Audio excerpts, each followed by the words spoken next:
નમસ્કાર, આપ જોઈ રહ્યા છો સંદેશ ન્યૂઝ, તમારી સાથે સત્યની સાથે મહત્વના સમાચાર સાથે હું છું નવીન દાફડા। સમાચારો પર નજર કરીએ તો વાત સુરતની કરીએ। સુરત એસએમસીમાં આપે ઉગ્ર વિરોધ પ્રદર્શન નોંધાવ્યો। આમ આદમી પાર્ટીના કોર્પોરેટર્સ મહાનગરપાલિકા કમિશનરના ચેમ્બરની બહાર પહોંચ્યા અને ત્યાં ઉગ્ર વિરોધ પ્રદર્શન તેમના દ્વારા નોંધાવવામાં આવ્યો। આપના કોર્પોરેટરો દ્વારા આ ઉગ્ર વિરોધ નોંધાવવામાં આવ્યો હતો। પોલીસ દ્વારા તમામની અટકાયત કરવામાં આવી છે। अधिकारीओ पत्रनो जवाब नहीं आपता अधिकारीओ जे हता तेओए पत्रनो जवाब नहीं आपता आम आदमी पार्टीना कोर्पोरेटर्स द्वारा आ विरोध प्रदर्शन नोंधाववामां आव्यो हतो। आ विरोध करवामां आव्यो हतो त्यारे तमाम कोर्पोरेटर्सनी पोलीसे अटकायत करी छे। विपक्षना कोर्पोरेटरो अने पोलीस वच्चे खेंचताण पण जोवा मळी छे तेना दृश्यो पण सामे आव्या छे। सूरत एसएमसीनी बहार आ विरोध नोंधावता आपना कार्यकरो आपना कोर्पोरेटरोने पोलीसे धरपकड़ करी छे, तेओनी अटकायत करी छे। पोलीस कोन्स्टेबल नशामां होवाना आक्षेप पण आप द्वारा करवामां आव्यो छे के जे पोलीस कोन्स्टेबल हता ते नशामां हता त्यारे आपना कोर्पोरेटरो उग्र मोडमां जोवा मळी रह्या छे। तेओए उग्र विरोध नोंधाव्यो छे त्यारे तमाम कोर्पोरेटरनी अटकायत करवामां आवी हती।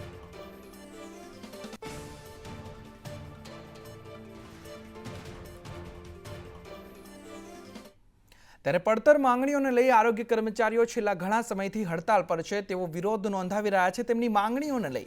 ત્યારે આરોગ્ય કર્મચારીઓએ કેન્ડલ માર્ચ યોજી છે। ગાંધીનગરમાં સત્યાગ્રહ છાવણી ખાતે કેન્ડલ માર્ચનું આયોજન કરવામાં આવ્યું। તમામ આરોગ્ય કર્મચારીઓ જે હડતાળ પર છે તેઓએ કેન્ડલ માર્ચ યોજી। ગાંધીનગરમાં 17 માર્ચથી તેઓ હડતાળ પર બેઠા છે ત્યારે તેઓની પડતર માંગણીઓ ન સંતોષાતા આ કેન્ડલ માર્ચનું આયોજન કરવામાં આવ્યું છે। ગાંધીનગરમાં આરોગ્ય કર્મચારીઓ આ ચોક્કસ મુદ્દતની હડતાળ પર છેલ્લા ઘણા સમયથી છે ત્યારે આરોગ્ય કર્મીઓ તેમની સાથે પ્રમુખ રણજીતસિંહ મોરી સહિત કર્મચારીઓ પણ હાજર રહ્યા હતા। ત્યારે આરોગ્ય કર્મચારીઓ દ્વારા આ કેન્ડલ માર્ચનું આયોજન કરવામાં આવ્યું જે આપ દ્રશ્યોમાં જોઈ શકો છો। ગાંધીનગરમાં સત્યાગ્રહ છાવણી ખાતે આ આયોજન કરાયું હતું। તેઓની માંગ છે કે તેઓની માંગણીઓ સંતોષાય। તેઓની જે પડતર માંગણીઓ છે તેને લઈ તેઓ છેલ્લા ઘણા સમયથી 17 માર્ચથી હડતાળ પર બેઠા છે પણ તેનું હજુ સુધી કોઈ નિરાકરણ લાવવામાં નથી આવતું। તેના કારણે આ વિરોધ જે છે તે દિવસે ને દિવસે ઉગ્ર બની રહ્યો છે। ત્યારે આ કેન્ડલ માર્ચનું આયોજન આરોગ્ય કર્મચારીઓ દ્વારા કરવામાં આવ્યું હતું।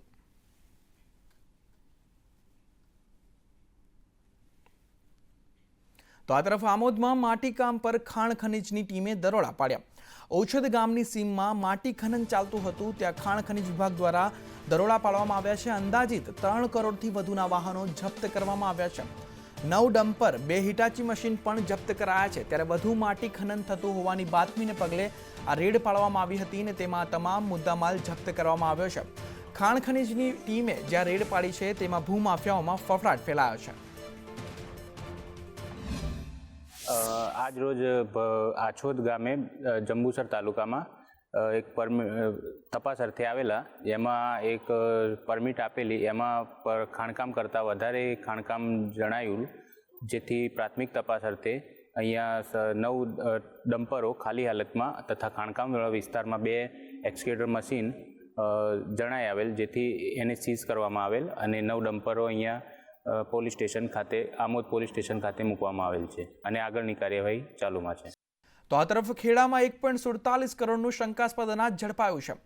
महंद सोएबनी जेंटल एग्रो इंडस्ट्रीजमां आ कार्यवाही हाथ धरवामां आवी। गईकाले मातरमा महलज गामे मामलतदारना दरोड़ा पाडवामां આવ્યા હતા। 1.47 કરોડથી વધુનો ગેરકાયદે સરકારી અનાજનો જે જથ્થો છે તે જપ્ત કરવામાં આવ્યો છે જેમાં 280 ટન ચોખા 63 ટન ઘઉં અને કણકીનો જથ્થો જપ્ત કરવામાં આવ્યો છે। 1550 કિલો બાજરી અને 3780 કિલો દિવેલા તેને પણ જપ્ત કરવામાં આવ્યો છે। એફએસએલના રિપોર્ટ આવ્યા બાદ કાર્યવાહી વધુ હાથ ધરવામાં આવશે। પોતે અને મામલતદાર સાહેબ માતર પોતે ગયા હતા સ્થળ તપાસ કરવા માટે।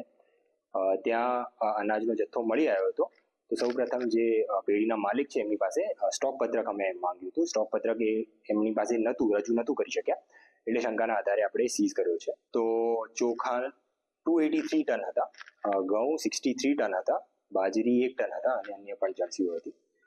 કુલ આપણે કિંમતની વાત કરીએ તો 1,43 લાખ આશરે એટલાનો જથ્થો સીઝ કર્યો છે। તો આ તરફ ભાવનગર ડિસ્ટ્રિક્ટ કોઓપરેટિવ બેંકમાં ભરતી કૌભાંડના આક્ષેપ લાગ્યા છે। ભરતી કૌભાંડના આક્ષેપ લાગતા મામલે બેંક ચેરમેનનું નિવેદન સામે આવ્યું છે। ચેરમેન રસિક ભીંગરાડિયાએ તમામ આક્ષેપો જે છે તે ફગાવ્યા છે। તેઓએ કહ્યું કે સગાવાતથી ભરતી કરવી હોય તો મારા દીકરાની ભરતી ના કરું। મારા કૌટુંબિક ભાઈઓના દીકરાઓ પરીક્ષામાં નાપાસ થયા છે, તેઓની ભરતી ના કરું? માર્ચ સુધી ભરતી ન થઈ હોત તો બેંકની શાખાઓ બંધ થઈ જાત. ભરતી કૌભાંડ ના કરવામાં આવેલ આક્ષેપો જે છે તે પાયા વિહોણા છે તેવું તેમના દ્વારા નિવેદન આપવામાં આવ્યું છે. આ કામ 26/2 ઇન્ટરવ્યુ લેવામાં આવ્યા અને ત્યાર પછી 8/3 અને 9/3 2 દિવસ મૌખિક ઇન્ટરવ્યુ લેવામાં આવ્યા અને ત્યારબાદ 10 તારીખે એને આપણને રિપોર્ટિંગ આપ્યું. 11 તારીખની આપણે જનરલ બોર્ડની અંદર આપણે આને એપ્રૂવ કર્યું અને આ લોકોને આપણે 80 લોકોની અત્યારે ભરતી કરવાનું આપણે બોર્ડે નક્કી કરેલું હતું. 80 લોકોની જાહેરાત કરી હતી એટલે 80 લોકોની આપણે ભરતી કરી છે. તો જૂનાગઢ મગફળી કૌભાંડ પર કિસાન કોંગ્રેસ નેતાની પ્રતિક્રિયા સામે આવી છે. કિસાન કોંગ્રેસ નેતા પાલ આંબલિયાએ મોટા આક્ષેપો લગાવ્યા છે. વિરડી સહકારી મંડળીએ ખરીદેલ મગફળીમાં કૌભાંડ આચરવામાં આવ્યું છે તેવા પાલ આંબલિયા દ્વારા આક્ષેપ લગાવવામાં આવ્યા છે. માળિયાના ગોડાઉનમાં રહેલ મગફળીમાં કૌભાંડના આક્ષેપ લાગ્યા છે. 1000 કરોડનું મગફળી કૌભાંડ થયું હોવાનો આક્ષેપ આંબલિયાએ લગાવ્યો છે. કહ્યું કે નબળી ગુણવત્તાની મગફળી ગોડાઉનમાં નાખી કૌભાંડ આચર્યું છે. સરકાર વિરડી સહકારી મંડળીને શા માટે છાવરે છે? કૌભાંડ ન કર્યું હોય તો હળધાર પેપર મિલ ગોડાઉન ખુલ્લું મૂકે તેવું પણ આંબલિયા દ્વારા પડકાર આપવામાં આવ્યો છે. સરકારે તાત્કાલિક ગોડાઉન ખુલ્લું મૂકવું જોઈએ. દૂધનું દૂધ અને પાણીનું પાણી ન કરે તો સરકારના પેટમાં પાપ છે તેવું પણ આંબલિયાએ કહ્યું છે. જૂનાગઢની જે સારી ગુણવત્તાની મગફળી છે એ સહકારી મંડળીએ ખરીદી અને ડાયરેક્ટ માર્કેટમાં વેચી દીધી ને એના બદલે રાજસ્થાનથી જે 37 મગફળી જે નબળી ગુણવત્તાની મગફળી છે આ નબળી ગુણવત્તાની મગફળીની 21,000 ગુણીઓ આ ગોડાઉનની અંદર નાખવામાં આવી છે. આ ડ્રાઈવરો અને તાલુકા પંચાયતના સદસ્યશ્રી એ ગોડાઉન પર પણ ગયા પણ ગોડાઉન ખોલવામાં ન આવ્યું. કલેક્ટર પાસે પણ ગયા, ગોડાઉન ખોલવામાં ન આવ્યું. ત્યારે બહુ સ્પષ્ટ છે આ સરકાર ટેકાના ભાવે ખરીદી કરતા કૌભાંડ વધારે કરે છે. તો આરોગ્ય કર્મચારીઓની માંગણી પર કોંગ્રેસ એમએલએ વિમલ ચુડાસમાનું નિવેદન સામે આવ્યું છે. આરોગ્ય કર્મચારીઓ જે હડતાલ પર છે તેઓની માંગણી છે તે મુદ્દે વિમલ ચુડાસમાએ કહ્યું કે કર્મચારીઓ સાથે મુલાકાત કરી નિરાકરણ લાવવું જોઈએ. સોમનાથમાં SMA-1 ટાઈપની બીમારીના 2 બાળકો છે. 16 કરોડના ઇન્જેક્શનની જરૂર પડે છે તે બાળકોને. ત્યારે ગોંડલના એક બાળકને ઇન્જેક્શન આપતા તે સ્વસ્થ છે. સરકાર આવા બાળકોને દત્તક લઈ તેઓની સારવાર પૂરી પાડે તેવું કોંગ્રેસ એમએલએ દ્વારા નિવેદન આપવામાં આવ્યું છે અને તેઓએ આરોગ્ય કર્મચારીઓની માંગણી પર સહકાર આપ્યો છે. સરકારને વિનંતી કરી કે આવા બાળક ગુજરાતમાં ભલે સોમનાથ કે મારું વતન ચોરવાડ હોય પણ એ સિવાય પણ સમગ્ર ગુજરાતમાં આવા બાળકો જે ગરીબ પરિસ્થિતિ નીચે છે આવા બાળકને સરકારને દત્તક લેવા જોઈએ અને આમાં એ તમારે એમાં સમાવેશ કરવો જોઈએ કે જાહેરાત કરવી જોઈએ કે આજેથી આવા બાળકો હોય એને અમે દત્તક લેશું જેને પરિસ્થિતિ ખરાબ હોય અને જો એ દત્તક લેશે તો મેં કીધું કે હું આપને જે માંગણી લઈને આવ્યા એમાં મારું આપને સમર્થન હશે. તો આરોગ્ય કર્મચારીઓ મુદ્દે કોંગ્રેસ પ્રવક્તા મનીષ દોશીએ સરકાર પર ગંભીર આક્ષેપ લગાવ્યા છે. તેઓએ કહ્યું કે આરોગ્ય કર્મચારીઓને સરકારે લાભથી વંચિત રાખ્યા છે. કોરોનામાં તો કર્મચારીઓને વોરિયર્સ ગણાવી વાહવાહી કરી. સરકાર વિરોધ પૂરતું સમાધાન કરી પીછેહટ કરે છે તેવું મનીષ દોશી દ્વારા કહેવામાં આવ્યું છે કે કર્મચારીઓની વ્યાજબી માંગને કોંગ્રેસનું સમર્થન છે. આરોગ્ય કર્મીઓનો ગ્રેડ પે અન્ય રાજ્યો કરતાં ઓછો છે. સરકાર ડર અને દંડો ઉગામે તે વ્યાજબી નથી તેવું મનીષ દોશી દ્વારા નિવેદન આપવામાં આવ્યું છે. ભાજપા સરકારની નીતિ કર્મચારી વિરોધી અને કર્મચારી વિરોધી નીતિના કારણે તેમની સાથે થયેલા સમાધાનમાં પણ છેતરપિંડી એ ભાજપા સરકારે ઓળખ બનાવી દીધી છે. અન્ય રાજ્યો કરતા આપણો ગ્રેડ પે કર્મચારીનો સૌથી ઓછો છે આરોગ્યનો. ત્યારે એમને આરોગ્ય કર્મચારીઓને એમનો ગ્રેડ પેની માંગણી સરકાર તાત્કાલિક સ્વીકારે. એમને આપવાના થતા ભથ્થા અને અન્ય લાભો જે લાંબા સમયથી ભાજપ સરકાર અટકાવી રાખ્યા છે તે તાત્કાલિકપણે આપવામાં આવે. આમોદ તાલુકામાં સિંચાઈ માટે કેનાલની સાફ સફાઈ સહિતના મુદ્દે યુથ કોંગ્રેસ પ્રમુખ રજૂઆત કરવા નહેર વિભાગની ઓફિસમાં ગયા હતા. પરંતુ નિગમની ઓફિસને 10 દિવસથી બંધ હોવાથી ખેડૂતો અરજી કે રજૂઆત કરવા ક્યાં જાય તે અંગે અનેક સવાલો ઊભા થઈ રહ્યા છે. અત્યારે પણ ઓફિસમાં તાળા વાગેલા છે. છેલ્લા 10 દિવસ કરતાં વધારે સમયથી હું જાતે આગળ ખેડૂતોની અનેક સમસ્યાઓ છે. જે નહેરોની સાફ સફાઈ કરવામાં નથી આવતી, નહેર પણ તૂટી ગયેલી છે. અનેક સમસ્યાઓને લઈને હું જાતે આ કચેરી આવું છું, પણ આજ દિન સુધી કોઈ જવાબદાર અધિકારી કર્મચારી અહીંયા આગળ હાજર હોતા નથી. તો વિશ્વામિત્રી નદીમાં એક તરફ ગેરકાયદે દબાણો અને બીજી તરફ શહેરમાંથી પસાર થતી ભૂખી, રૂપારેલ અને મસ્યા કાંસની યોગ્ય સફાઈના અભાવે લોકોને ગયા વર્ષે પૂરનો સામનો કરવો પડ્યો હતો અને કરોડો રૂપિયાનું નુકસાન વેઠવું પડ્યું હતું. પરંતુ હવે મોડે મોડે જાગેલા તંત્રે રૂપારેલ કાંસની સફાઈ હાથ ધરી છે. રૂપારેલ કાંસની સફાઈ દરમિયાન જે દ્રશ્યો સંદેશ ન્યૂઝના કેમેરામાં કેદ થયા તે જોઈને તમે પણ ચોંકી જશો. રૂપારેલ કાંસમાં હાલ સુવેજ ટ્રીટમેન્ટ પ્લાન્ટમાંથી ટ્રીટ કરેલું પાણી છોડવામાં આવી રહ્યું હોવાનું અધિકારીઓનું કહેવું છે, પરંતુ દ્રશ્યો તો કંઈક જુદું જ કહી રહ્યા છે. પાણી એકદમ કાળું અને ખૂબ જ દુર્ગંધ મારતું હતું. જોકે હવે જે કામગીરી હાથ ધરવામાં આવી છે તે માત્ર દેખાડા પૂરતી ન રહે અને નક્કર રીતે થાય તે જરૂરી બની ગઈ છે. પહેલી વાત તો એ છે કે રૂપારેલ કાંસની સફાઈ બહુ લાંબા સમયથી નથી થઈ. થોડું ઘણું દર વખતે પ્રી મોન્સૂનની કામગીરીમાં થોડુંક બધું સાફ કરે છે, પણ અગાઉ જે લોકો હતા એ લોકોએ રૂપારેલ કાંસની અંદર બહુ બધા ચેડા કર્યા છે. એક તરસાલી બ્રિજ, અરે ડભોઈ રોડનો જે બ્રિજ છે નાનો, એ બંસલ હોલની પાસે આવે છે તે, તરસાલીની પાસે આવે છે તે, જે ગ્રેવિટી લાઇનથી પાણી જવું જોઈએ એની ઉપર સ્લેબ ભરેલા છે, એટલે કાયમ પાણી રોકાઈ જાય. બીજી વસ્તુ, 12 માસ તમારે સુએજ પમ્પિંગ ગાજરાવાડી 12 માસ વિધાઉટ ટ્રીટમેન્ટ પાણી એમાં છોડવામાં આવે છે, એટલે કાયમને કાયમ ભરેલી રહે છે. એની સાથે સાથે તમારે તરસાલી જાઓ તો ત્યાં બી એ જ હાલત છે. આખા રૂપારેલ કાંસની અંદર લોકોએ ડ્રેનેજ લાઇન જોડી દીધી છે. આ જે રૂપારેલ કાંસ છે, રૂપારેલ કાંસમાં જે પાછળના વિસ્તારમાંથી જે કચરો આવે, ફ્લોટિંગ મટીરિયલ આવે છે, એ ફ્લોટિંગ મટીરિયલની સફાઈની કામગીરી હાથ ધરી છે. વારંવાર આ બાબતે રજૂઆત કરી છે એમને, એને ધ્યાનમાં રાખીને આપણે હિટાચી મસ્તીથી આ સફાઈનો પ્રોગ્રામ રાખ્યો. કેટલો કચરો હશે અંદાજે? બ્લોકેજ કે જોવા મળ્યા? બ્લોકેજ નથી, પણ ઇન બિટવીન અંદર પેલા એમજીસીના કેબલો, પાઇપો છે, એ પાઇપો એને લીધે થોડું સિલ્ટિંગનો પ્રશ્ન રહે છે. એ આપણે સફાઈ માટે અત્યારે મશીનરી ઉતારી છે. પાણી ક્યાંથી આવી રહ્યું છે આજે? પાણી છે આ જે ગાજરાવાડી એસટીપી ખરું એનું ટ્રીટેડ વોટર છે, એ ડિસ્પોઝલ કરે છે એનું પાણી અત્યારે લાગી રહ્યું છે. એકદમ કાળું પાણી દેખાય છે અને ગંદકી અસહ્ય છે. ક્યાં ટ્રીટ થયેલું દેખાય છે ટ્રીટેડ? હવે એ વિષય સુએજ ડિપાર્ટમેન્ટને એકવાર પૂછવું પડે.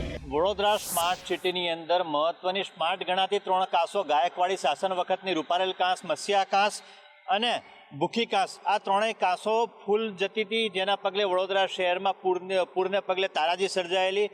હાલમાં વારંવારની રજૂઆત બાદ કુંભકર્ણની નિંદ્રામાંથી જાગેલા સત્તાધીશોએ કાંસની સફાઈની કામગીરી હાથ ધરી. આપ જોઈ રહ્યા છો અસહ્ય ગંદકી છે, એકદમ કાળું પાણી છે, પ્લાસ્ટિકનું વેસ્ટ જો એ બધું કાંસની અંદર તણાઈને આવી ગયો છે. આખું આ બ્લોકેજ થઈ ગયું છે. બ્લોકેજના હિસાબે પાણી આગળ જતું નથી, જેના પગલે પાણી ભરાવાની સમસ્યા ઊભી થાય છે. જે કાંસની ડિઝાઇન બનાવવામાં આવી છે, ડિઝાઇન પણ ક્ષતિગ્રસ્ત છે, કારણ કે આપ જોઈ શકો છો આખું ક્રોસમાં છે, જે પ્રમાણે પાણીનો વહેણ જવું જોઈએ આગળ પણ જતું નથી. આ પ્રકારની કામગીરીને પગલે વડોદરા શહેરના નાગરિકો પૂરની પરિસ્થિતિમાં કરોડો રૂપિયાનું નુકસાન વેઠી રહ્યા છે. ત્યારે મોડે પણ જાગેલા સત્તાધીશો દ્વારા જો આ કામગીરી યોગ્ય પ્રમાણમાં થશે તો આગામી દિવસોની અંદર પૂરની પરિસ્થિતિ ખાળી શકાય તેમ છે. પરંતુ જોઈ રહ્યું ઇજારદારના અધિકારીઓના કઈ રીતની કામગીરી થાય છે અને કેવી રીતની સફાઈ થાય છે, કાંસોને ઊંડી કરવામાં આવે છે કે કેમ, સફાઈ યોગ્ય કરવામાં આવે છે કેમ, તે જ એક મોટો સવાલ છે. કેમેરામેન નિકેશ વાણંદ સાથે હિરેન મોદી, સંદેશ ન્યૂઝ, વડોદરા. તો આ તરફ જૂનાગઢ કલેક્ટર કચેરી ખાતે આજે સમાન સિવિલ કોડ સમિતિના સભ્યો અને પ્રબુદ્ધ નાગરિકોની વહીવટી તંત્ર સાથે બેઠક યોજાઈ હતી, જેમાં ધાર્મિક સંસ્થાઓના પ્રતિનિધિઓ, પદાધિકારીઓ, શૈક્ષણિક સંસ્થાઓના પ્રતિનિધિઓ પાસેથી આ કાયદા અંગે અભિપ્રાયો, મંતવ્યો અને સૂચનો મેળવવામાં આવ્યા હતા. કાયદાની અમલવારી માટે કરી અને જૂનાગઢ ખાતે તમામ જાગૃત નાગરિકોને અભિપ્રાય માટે બોલાવવામાં આવ્યા હતા. આ મીટિંગ સંદર્ભે જૂનાગઢના ઘણા ખરા પ્રતિનિધિઓને જે મુસ્લિમ સમુદાયમાંથી આવે છે તેમને આમંત્રણ આપવામાં આવ્યું નથી. ચૂંટાયેલા પ્રતિનિધિઓને પણ આમંત્રણ આપવામાં આવ્યું નથી. એટલે એક તો આ ક્ષતિ છે. બીજું, આ કાયદા બાબતે અમારું માનવું એવું છે કે ઉત્તરાખંડની અંદર ભારતીય જનતા પાર્ટીની સરકાર કેન્દ્રમાં છે અને ઉત્તરાખંડમાં પણ છે, અને એમણે આ કાયદાને ત્યાં અમલવારી કરેલી છે. તેમાં દેશના ગૃહમંત્રી શ્રીએ એવું કીધું કે ભાઈ આમાંથી આદિવાસીઓને બાકાત રાખવામાં આવશે. તો ખરેખર જો સમાન નાગરિક અધિકારની વાત હોય તો કોઈ પણ સમુદાય આમાંથી બાકાત ન રહેવો જોઈએ. ભારત સરકાર દ્વારા જે કાયદો યુસીસી કે હરેક ભારતના નાગરિક માટે એક જ કાયદો હોવો જોઈએ અને એના માટે જે સરકાર પ્રયત્ન કરી રહી છે તો એ કાયદાનું આજે જુનાગઢ કલેક્ટર કચેરી ખાતે કલેક્ટરશ્રીના અધ્યક્ષસ્થાને એક સમાજના વરિષ્ઠો, સાધુ સમાજના વરિષ્ઠો, ધર્મના વરિષ્ઠોનું એક મિટિંગ રાખવામાં આવી હતી. એની અંદર સર્વાનુમતે સર્વે પોતપોતાનો અભિપ્રાય દીધો છે. તો અમે પણ ભારત સાધુ સમાજ અને ગિરનાર મંડળના અધ્યક્ષ તરીકે હું પણ આ કાયદો જે યુસીસી છે એને પણ હું સમર્થન આપું છું. તો આ તરફ ગીર સોમનાથના ઉનામાં દબાણ હટાવવાને લઈ દલિત સમાજે વિરોધ નોંધાવ્યો છે. દબાણ હટાવવામાં વહાલા દવલાની નીતિના આક્ષેપ દલિત સમાજ દ્વારા કરવામાં આવ્યા છે. મોટા ગામના દલિત સમાજે રેલી કાઢીને આ વિરોધ નોંધાવ્યો છે. માત્ર દલિત સમાજના લોકોનું દબાણ હટાવવાનો આક્ષેપ કરવામાં આવ્યો છે. મહિલાઓનું કહેવું છે કે અન્ય સમાજના લોકોનું દબાણ કેમ ન હટાવ્યું, માત્ર દલિત સમાજનું દબાણ કેમ? મોઠામાં તમામ સમાજે કરેલી પેશકદમી હટાવવા માંગ કરવામાં આવી છે અને જો નિરાકરણ ન આવે તો ઉગ્ર આંદોલનની ચીમકી પણ દલિત સમાજ દ્વારા ઉચ્ચારવામાં આવી છે. દલિત સમાજે ડેપ્યુટી કલેક્ટરને આવેદનપત્ર પણ પાઠવ્યું છે.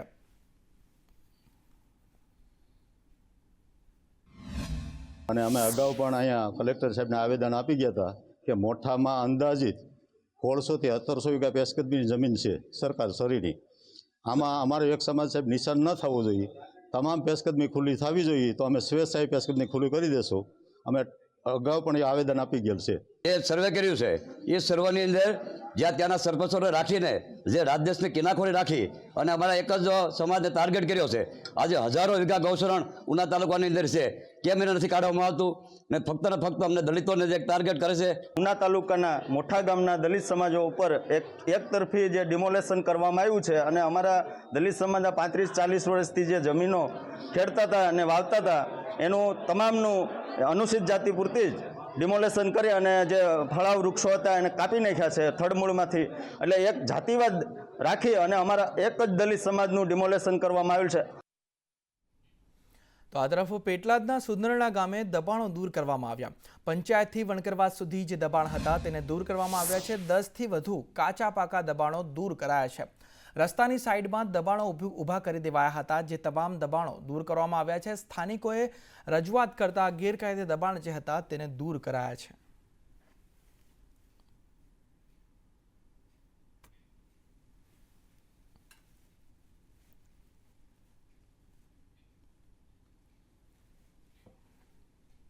તો પોરબંદરના મજીવાણા ગામથી ખાંભોદર તરફ જતો રસ્તો સરકારે મંજૂર કર્યો છે, જેમાં ખેતરોના દબાણો દૂર કરવામાં આવ્યા હતા.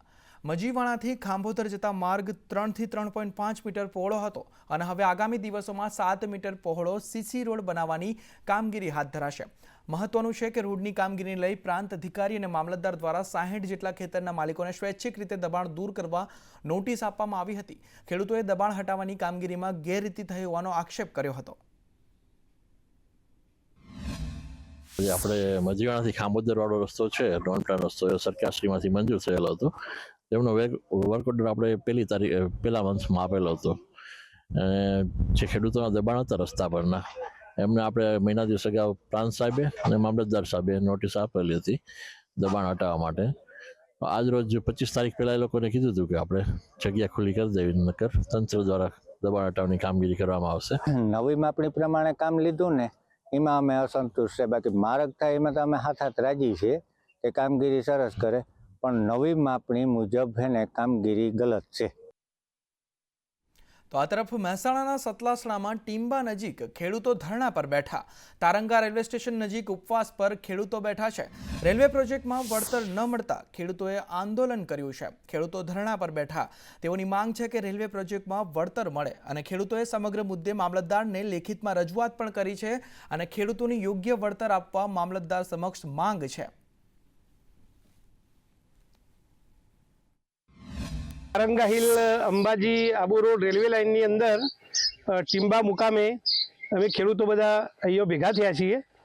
અહીંયા રજૂઆત અમારી એવી છે કે અમે અમારા છેલ્લા 2 વર્ષથી અમે સરકારને વિનંતી કરીએ છીએ કે અમને અમારી રહી ગયેલી મિલકતોનો એવોર્ડ આપો, પણ હજુ સુધી અમને એ પૈસા મળતા નથી. અમારી મુખ્ય રજૂઆત એવી છે કે જ્યાં સુધી અમને પૈસા નહીં મળે ત્યાં સુધી અમે અહીંયાથી ઉપવાસ ઉપરથી ઊભા થવાના નથી. આજે જે ખેડૂતોની રજૂઆત પ્રમાણે એમને પૂરતું વળતર તો ચૂકવવામાં આવેલ જ છે, પણ છતાં એમના ઊભા પાક બાબતે અથવા કોઈ વળતર ચૂકવવાનું બાકી રહી જાય એના માટે તેઓ અન્યાય થયો હોય એવું ફિલિંગ રાખીને તેઓ અત્યારે ઉપવાસ પર ઉતર્યા છે. પણ એમને જે કંઈ રજૂઆતો હોય તે લેખિતમાં આપવા સૂચના આપી છે. તેમણે લેખિતમાં આપી અને બધાની જે ખેડૂતોનું બાકી હોય એમની સહીઓ કરાવી મને રજૂ કરે રિપોર્ટ, પછી હું આગળ રિપોર્ટ કરવાનો છું. તો હજુ તો ઉનાળો સંપૂર્ણ શરૂ પણ નથી થયો, કાળઝાળ ગરમીની શરૂઆત પણ નથી થઈ, ત્યાં તો પાણીનો પોકાર શરૂ થઈ ગયો છે. સાબરકાંઠામાં પાણીની પરાયણને કારણે મહિલાઓને ભારે હાલાકીનો સામનો કરવાનો વારો આવી રહ્યો છે. ખેડબ્રહ્માના ચીખલા ગામની મહિલાઓ પાણી માટે વલખા મારતી જોવા મળી છે. 2800ની વસ્તી ધરાવતું આ ગામ છેલ્લા કેટલાય સમયથી પાણી માટે વલખા મારી રહ્યું છે. આ વિસ્તારમાં ઉનાળો શરૂ થતાની સાથે જ મહિલાઓની રજડપાટ શરૂ થઈ ગઈ છે. રજૂઆતો કરવા છતાં સરકાર કે તંત્ર આ સમસ્યામાંથી લોકોને બહાર કાઢી શક્યું નથી. માત્ર ચૂંટણી ટાણે વાયદા જ કરવામાં આવે છે. અમારા ગામની અંદર પાયાની સુવિધા એવી પાણીની સુવિધાની પુષ્કળ પ્રમાણમાં તંગી છે. ચૂંટણી આવે છે એટલે નેતાઓ આવે છે, જંગી મતથી એ ચૂંટણી જીતી અને જતા રહે છે.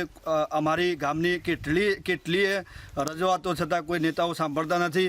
ફળજામાં આખા શીખલામાં બતે પણ આમન પાણી તો હાલવું તો પડે છે. પાણી હાલવું પડે, આમન નખા તકલીફ પાણીની. અમે પાણી નહીં પડી શકતો. અમારા ગામમાં પાણીની તંગી છે. સરકારને વિનંતી કરું કે અમારા ગામમાં પાણી મોકલે. સાહેબ 2 કિલોમીટર પાણી દૂર હે તે છોકરા નવરાવ્યા કે બેહોન પીવરાવ્યા કે અમે ના આવીએ સાહેબ. પાણી હપુસો મટી ગયેલું હે, તે પાણી પીવા મળતું નહીં. છોકરાને આવે નહેરમાં જાય સાહેબ, પેશામાં શું કરવાનું? અમારા ગામમાં સાહેબ વર્ષોથી પાણી નથી. અમારે છોકરોને સ્કૂલે જવા માટે આ પાણી લેવા જાય ત્યારે તકલીફ થાય છે. ટાઈમસર અમે છોકરોને સ્કૂલમાં મોકલી શકતા નથી. બધી ડેન્કીઓ બગડી ગઈ છે, કૂવામાં પાણી નથી. તે બૈરા બધા ભેગા થાય છે અને ભેગા થઈને ઝઘરા કરે છે. અને અમારા ગામમાં ધરોઈ ડેમની પાઇપલાઇન નાખેલી છે અને ટોંકા પણ બનાવેલા છે, પણ એક વખત પાણી આવ્યું અને પાણી આવતું નથી. અમારા ગામમાં પાણીની તકલીફ વધારે છે સાહેબ. દૂરથી પાણી લાવવું, 1 કિલોમીટર દૂરથી પાણી લાવવું પડે છે. ચીખલા ગામમાં પાણીની બહુ તકલીફ છે. અવારામાં પણ પાણી આવતું નથી અને આ આગેવાનો રજૂ કરી થાકી ગયા છે. ખુદી અમારા ગામની અંદર પીવાના પાણીની બહુ તંગી છે અને આખો દિવસ કોઈ પણ એક માણસને પાણી માટે રોકાઈ રહેવું પડે છે. અનિયમિત પાણી મળે છે. ભારત પાકિસ્તાનની સરહદ પર આવેલા બનાસકાંઠા જિલ્લામાં ઉનાળાની શરૂઆતે જ પાણીની સમસ્યા ઉઠી છે. જિલ્લાના 3 મુખ્ય જળાશયોમાં પાણીનો જથ્થો નહિવત પ્રમાણમાં હોવાના લીધે આગામી સમયમાં જળ સંકટ સર્જાઈ શકે છે. બનાસકાંઠાના જીવાદોરી સમાન દાંતીવાડા ડેમમાં ફક્ત 11.84% જેટલું પાણી હોવાથી તંત્ર દ્વારા ખેડૂતોને સિંચાઈનું પાણી આપવાનું બંધ કરવામાં આવ્યું છે. ખેડૂતો હવે પાઇપલાઇન દ્વારા નર્મદા કેનાલનું પાણી દાંતીવાડા ડેમમાં નાખીને ખેડૂતોને સિંચાઈ માટે આપવાની માંગ કરી રહ્યા છે. જિલ્લામાં દાંતીવાડા, સીપુ અને મુક્તેશ્વર એમ 3 જળાશયોના અત્યારથી જ તળિયા દેખાવા માંડ્યા છે. ત્યારે દાંતીવાડા ડેમમાંથી ખેડૂતોને સિંચાઈનું પાણી 5 માર્ચે બંધ કરી દેતા ખેડૂતો મુશ્કેલીમાં મુકાયા છે. 2015માં તત્કાલીન મુખ્યમંત્રી આનંદીબેન પટેલે નર્મદાની પાઇપલાઇનનું ઉદ્ઘાટન કર્યું હતું, પરંતુ ઉદ્ઘાટનને કર્યાને વર્ષો બાદ પણ જિલ્લાનું મુખ્ય જળાશય અત્યારે ખાલી છે. ખેડૂતો ઈચ્છી રહ્યા છે કે પાઇપલાઇન દ્વારા ડેમમાં પાણી ભરવામાં આવે તો પાણીનું સંકટ ઓછું કરી શકાય અને ખેડૂતોને સિંચાઈનું પાણી આપી શકાય. જો ખેડૂતોને પાણી નહીં આપવામાં આવે તો પાકને પણ નુકસાનની ભીતિ સેવાઈ રહી છે. હવે દાંતીવાડા ડેમની અંદર પાણી પીવાલાયક પણ 11% જ છે. બિલકુલ પાણી નહીવત છે. જો ખરેખર સરકારશ્રીએ આ પાઇપલાઇન નાખી છે, જો એના દ્વારા જો પાણી ચાલુ કરવામાં આવે તો લોકોને, પશુપાલનને અને દરેકને પાણી મળ્યું રહે અને જો પાણી જો ભરવામાં આવે તો જળ સ્તર પણ ઊંચા આવે તો લોકો માટે સુખાકારી છે. નહીંતર પાણીમાં પીવાના અત્યારે ફોફો છે. અને અમારી એક જ સરકારશ્રીને વિનંતી છે કે આ ડેમમાં કરોડો રૂપિયાના ખર્ચે પાઇપલાઇન નાખેલી છે અને સરકારશ્રી આ ડેમમાં પાણી ભરે તો અમારે બોરો અને કૂવાઓ રિચાર્જ થાય અને અમારે ખેતી લાયક અને બધું પાણી મળી રહે, તળ ઊંચા આવે. 25ના રોજ દાંતીવાડા જળાશય યોજનાની લેવલ 557.40 ફૂટમાં છે અને ટકાવારીમાં જોઈએ તો 11.86% સ્ટોરેજ અમારા ડેમમાં છે અને પીવાનો પૂરતો જથ્થો અત્યારે મોજૂદ છે. ખેડૂતોને જે સિંચાઈ માટેનું પાણી હતું તે ક્યાંથી બંધ કરાયું? સિંચાઈ માટે 5મી માર્ચથી મેઇન કેનાલમાં પાણી બંધ કરેલ છે. અત્યારે પીવાનું પાણી છે. ઉનાળાની શરૂઆતમાં જ બનાસકાંઠા જિલ્લાનો જીવાદોરી સમાન દાંતીવાડા ડેમ છે તે તળિયા ઝાટક થયો છે. મહત્વની વાત છે કે આ દાંતીવાડા ડેમ કે જે સમગ્ર બનાસકાંઠા જિલ્લાના દાંતીવાડા ડીસા તાલુકા સહિત પાટણ જિલ્લામાં મોટાભાગના ગ્રામ્ય વિસ્તારોમાં પાણી છે તે પૂરું પાડે છે, પરંતુ અત્યારે નર્મદા કેનાલમાંથી પાણી અહીંયા પહોંચાડી શકાય, નર્મદાના નીર અહીંયા પહોંચી શકે તે હેતુસર રાજ્ય સરકાર દ્વારા એક પાઇપલાઇન નંખાઈ હતી અને આ પાઇપલાઇનનું ખાતમુહૂર્ત થઈ ગયું છે. ખાતમુહૂર્ત સમયે તો પાણી છોડવામાં આવ્યું, પરંતુ તે બાદથી આજ દિન સુધી એ નર્મદાના નીર છે તે દાંતીવાડામાં લાવવામાં આવ્યા નથી અને તેને જ કારણે ક્યાંક ને ક્યાંક આ પરિસ્થિતિનું નિર્માણ થયું છે. ત્યારે જે પ્રકારે ચાલુ સાલે નહિવત વરસાદ થયો અને દાંતીવાડા ડેમ તળિયા ઝાટક થયો છે તેવા સમયે નર્મદાના નીર છે તે દાંતીવાડા ડેમમાં લાવવામાં આવે અને ખેડૂતોને સિંચાઈ માટે પાણી છે તે ચાલુ રાખવામાં આવે તેવી ક્યાંક ને ક્યાંક ખેડૂતો છે તે માંગ કરતા જોવા મળી રહ્યા છે. જે પ્રકારે દાંતીવાડા ડેમની જળ સપાટી નીચે ગઈ છે અને જે પરિસ્થિતિ સર્જાઈ છે તેને જ લઈને અત્યારે તો જે દાંતીવાડા ડેમ પર નિર્ભર જે ખેડૂતો છે તે ખેડૂતોના જીવ તાળવે ચોંટેલા જોવા મળી રહ્યા છે. ધવલ જોશી, સંદેશ ન્યૂઝ, બનાસકાંઠા. તો વાત રાજકોટની કરીએ તો રાજકોટમાં ગરમીનો પારો 40 ડિગ્રીને પાર પહોંચ્યો છે. ભીષણ ગરમીથી પશુ પક્ષીઓ પણ પરેશાન જોવા મળી રહ્યા છે. પક્ષીઓના કુંડમાં બરફની લાદીઓ નાખવામાં આવી. પ્રાણી સંગ્રહાલય ખાતે પ્રાણીઓને બચાવવા અનેક ઉપાયો હાથ ધરવામાં આવી રહ્યા છે. ત્યારે વાત લોકોની કરીએ તો ગરમીથી બચવા શહેરીજનો પણ વિવિધ ઉપાયો હાથ ધરી રહ્યા છે. માથા ઉપર ટોપી, રૂમાલ અને ચશ્માનો ઉપયોગ પણ શહેરીજનો કરી રહ્યા છે. ગરમીને પગલે શહેરના રસ્તાઓ સૂમસામ જોવા મળી રહ્યા છે. ત્યારે પ્રાણી સંગ્રહાલય ખાતે પણ પ્રાણીઓને બચાવવા ઉપાયો હાથ ધરવામાં આવ્યા છે. પક્ષીઓના કુંડમાં બરફની લાદીઓ નાખવામાં આવી અને એક તરફ શહેરીજનો છે જે ટોપી, રૂમાલ અને ચશ્મા વડે ગરમીથી બચી રહ્યા છે, અનેક પ્રયાસો હાથ ધરી રહ્યા છે. આપણને છેલ્લા 4-5 દિવસથી હવે ઓરિજિનલ ઉનાળો જે રેગ્યુલર જે આપણે આશા રાખતા હોય કે ના હવે ટોપી પહેરવી પડે. છેલ્લા 2-4 દિવસ ટોપી ન પહેરવી ચાલતું, સનસ્ક્રીન લગાડવું પડે, પાણી પીવું પડે, રસ પીવો પડે, આકરો તડકો પડે છે. રાજકોટ સહિત સૌરાષ્ટ્રની અંદર ઉનાળો બરાબરનો જામ્યો છે ને માણસોથી લઈને પશુ પક્ષીઓ છે તેમને પણ આ ભીષણ ગરમીની અસર થઈ રહી છે. લોકો તો ગરમીથી બચવા માટે અલગ અલગ પ્રકારના ઉપાયો કરી શકે છે, પરંતુ પ્રાણીઓ અને ખાસ કરીને જે પક્ષીઓ છે તેમના માટે લોકોએ જો વ્યવસ્થા કરવી પડે છે. રાજકોટના અલગ અલગ જગ્યાએ આ પ્રકારના પાણીના કુંડ બનાવવામાં આવ્યા છે અને પાણીના કુંડની અંદર બરફની પાટો મૂકી છે, જેથી કરીને અબોલ જીવ જે પક્ષીઓ છે ગરમીની અંદર રાહત મેળવી શકે. હાલ જે પ્રકારે તાપમાનનો પારો 40 ડિગ્રીને પાર પહોંચ્યો છે. હજુ તો એપ્રિલ મહિનો શરૂ થવાનો બાકી છે. આગામી એપ્રિલ અને મે મહિનાની અંદર હજુ પણ ભીષણ ગરમી પડશે તેવું હવામાન વિભાગનું કહેવું છે. એટલે ગરમીથી બચવા માટે અલગ અલગ પ્રકારના ઉપાયો રાજકોટવાસીઓ કરી રહ્યા છે. કેમેરામેન વિપુલ બોરીચા સાથે મયુર સોની, સંદેશ ન્યૂઝ, રાજકોટ. તો આખા વર્ષના એક સાથે ગરમ મસાલા લેવા ગૃહિણીઓ મસાલા બજારમાં જતી હોય છે. ત્યારે અમદાવાદના મસાલા માર્કેટમાં 12 માસ મરી મસાલા એક સાથે ભરવાનો ટ્રેન્ડ હજુ પણ જોવા મળી રહ્યો છે. ત્યારે આ વખતે ગૃહિણીઓ માટે આનંદના સમાચાર છે કે મસાલાના ભાવ ગત વર્ષ કરતાં 10% જેટલો ઘટાડો થયો છે. તો આ વર્ષે મરચાનું ઉત્પાદન વધુ હોવાથી ભાવમાં ઘટાડો જોવા મળતા ગૃહિણીઓમાં પણ ખુશી જોવા મળી રહી છે. અહીંયાથી જ મસાલો ભરું છું, જીરું, ધાણા જીરું બધું અહીંયાથી જ ભરું છું.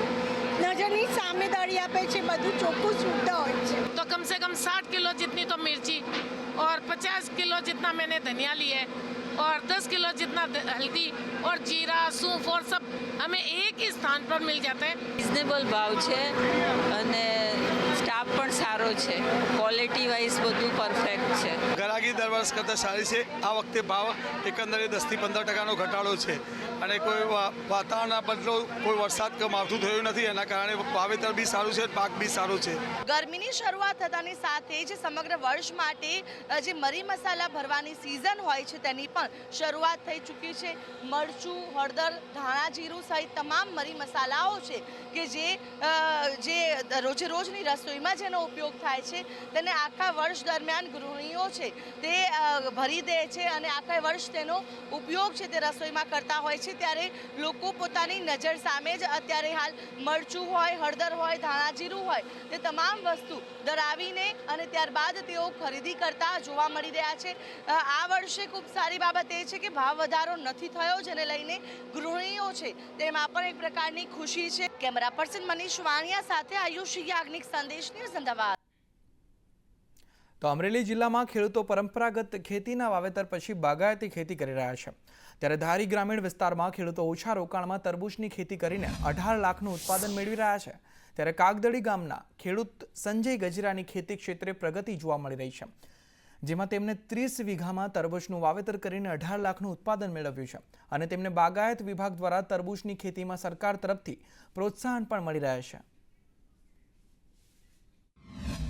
માત્ર 2 મહિનાની અંદર તૈયાર થઈ અને બજારમાં જતો રહે એ ટાઈપનો પાક છે અને એની અંદર પણ water soluble fertilizer, drip irrigation અને મલ્ચિંગનો વપરાશ કરે છે। ઘણા ખેડૂતો આગતરું વાવેતર કરી અને ફ્રૂટ ગ્રો કવરનું પણ એની અંદર યુઝ કરે છે, જેના કારણે એ પાકની અંદર ખૂબ સારું એવું ઉત્પાદન મળે। તરબૂચનું વાવેતર 30 વીઘામાં કરેલું છે અને અંદાજિત 300 થી 400 મણ 500 મણ સુધીનું ઉત્પાદન મળે એમ છે અને અમરેલી, ધારી, બગસરા, જેતપુર, જુનાગઢ બધે માર્કેટમાં વેચાણ કરીએ છીએ।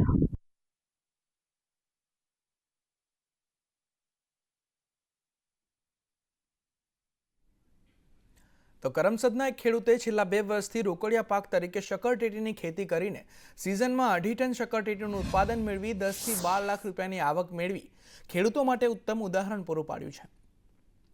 જશવંતસિંહ રાઠોડે 5 વીઘા જમીન પર આધુનિક ટપક પદ્ધતિ સિંચાઈથી શક્કરટેટીની ખેતી કરી અને પ્રથમ વર્ષે જ 2500 કિલો જેટલી શક્કરટેટીનું ઉત્પાદન મળ્યું હતું, જેમાંથી તેઓને 10 થી 12 લાખની આવક થઈ હતી। ટપક સિંચાઈ પદ્ધતિથી પાકને નિયમિત પાણી તેમજ ખાતર આપ્યા બાદ 75 થી 80 દિવસમાં શક્કરટેટીનો પાક તૈયાર થઈ જાય છે।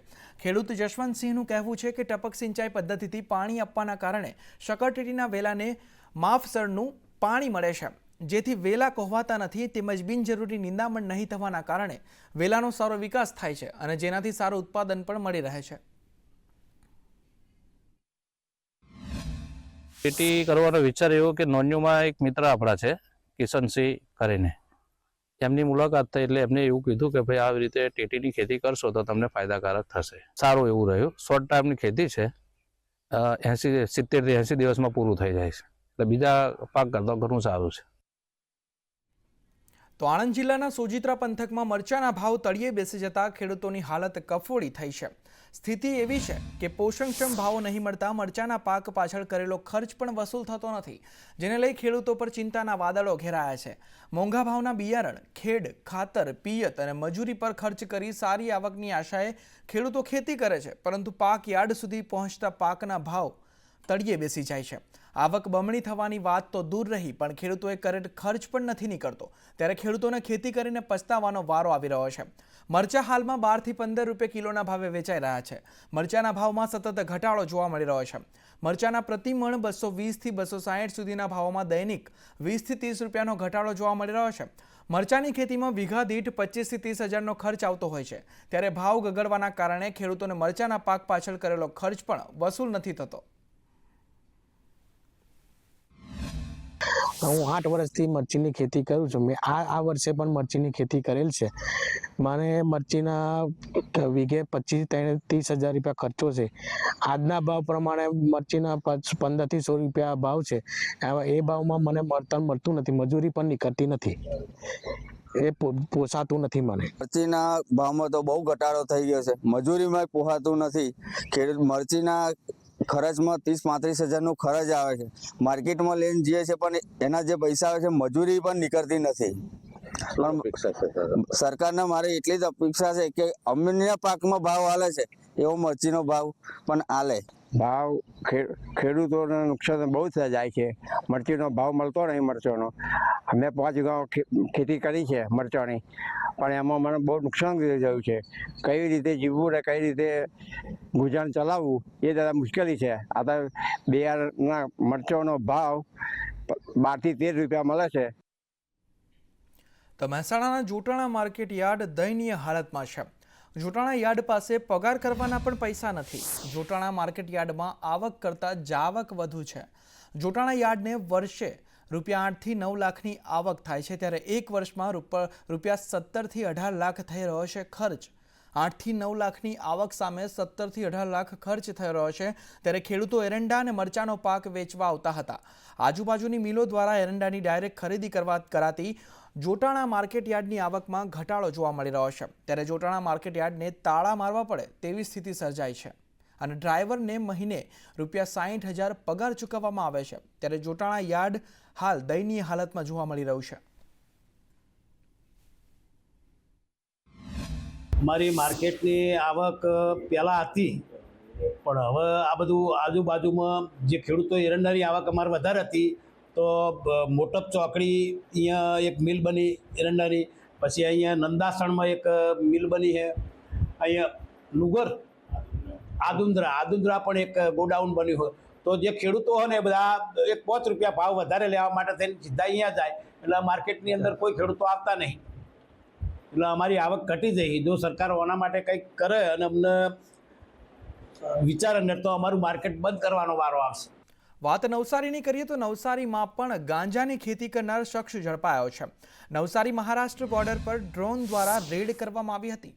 ગાંજાના 1.30 લાખના 149 મોટા છોડ મળી આવ્યા છે. એસઓજીએ કાંતિલાલ પાડવીની ધરપકડ કરી છે. ગાંજાના બીજ આપનાર ઈસમ હાલ વોન્ટેડ છે, તેને વોન્ટેડ જાહેર કરવામાં આવ્યો છે. ત્યારે એસઓજીએ ગુનો નોંધીને વધુ તપાસ પણ હાથ ધરી છે. નવસારીના વાંસદા વિસ્તારની અંદર ગુજરાત અને મહારાષ્ટ્ર બોર્ડરના નજીક ગામડાની અંદર ડ્રોનથી પેટ્રોલિંગ કરાવીને ગાંજાના વાવેતર કરેલા છોડને આઈડેન્ટિફિકેશન કરવામાં આવ્યું છે. ટોટલ 149 જેટલા છોડ, જેનું વજન 13 કિલોગ્રામ અને અંદાજિત કિંમત 1,30,000 રૂપિયા થાય છે.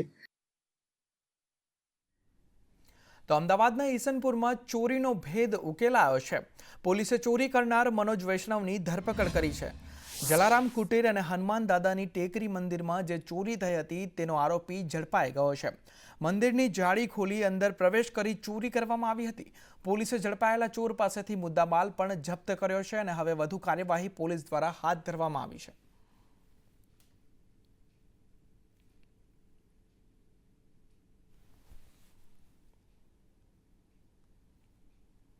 તો જામનગરમાં એક બંધ મકાનમાં ચોરી કરનાર ચોર ઝડપાયો છે. ત્યારે પોલીસે ગણતરીના દિવસોમાં જ ચોરીનો ભેદ ઉકેલ્યો છે, જેમાં બાલમુકુંદ સોસાયટીમાં એક બંધ મકાનમાં તસ્કરો ત્રાટક્યા હતા અને 1,63,900 રૂપિયાના સોના ચાંદીના દાગીના ચોરી ગયા હતા. જ્યારે આ ઘટનાના CTC ડિવિઝને સફળતા સાંપડી છે.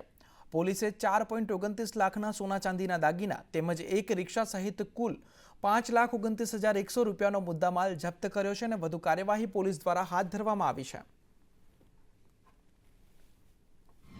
કંટ્રોલ રૂમમાંથી CCTV ફૂટેજ આધારે એની લિંકઅપ મેળવી તપાસ કરતા શંકાસ્પદ ઈસમ જણાયેલ, જે અનુસંધાને રિક્ષાવાળા ઈસમ છે ચોથાભાઈ પૂંજાભાઈ પરમાર. આ વ્યક્તિને ઇન્ટ્રોગેટ કરતા તેની પાસેથી સોનાના દાગીના 6 તોલા જેટલા, હાલની કિંમત જોતા 4.25 લાખ રૂપિયા, અને એની પોતાની પાસેથી રિક્ષા મળી કુલ 5.25 લાખનો મુદ્દામાલ રિકવર કરવામાં આવેલ છે. તો અમદાવાદમાં ડિટેન કરેલી ગાડીઓમાં આગ ભભૂકી ઉઠી. ક્રાઇમ બ્રાન્ચે ડિટેન કરેલી 3 ગાડીઓ બળીને ખાખ થઈ ગઈ. ફાયરની ટીમે ભારે જહેમતે આગ પર કાબુ મેળવ્યો હતો. ત્યારે આગ લાગવાનું કારણ હાલ અકબંધ છે, પણ 3 ગાડીઓ આગમાં બળીને ખાખ થઈ ગઈ. ક્રાઇમ બ્રાન્ચ દ્વારા 3 ગાડીઓને ડિટેન કરવામાં આવી હતી, જે 3 ગાડીઓ સળગીને ખાખ થઈ ગઈ છે.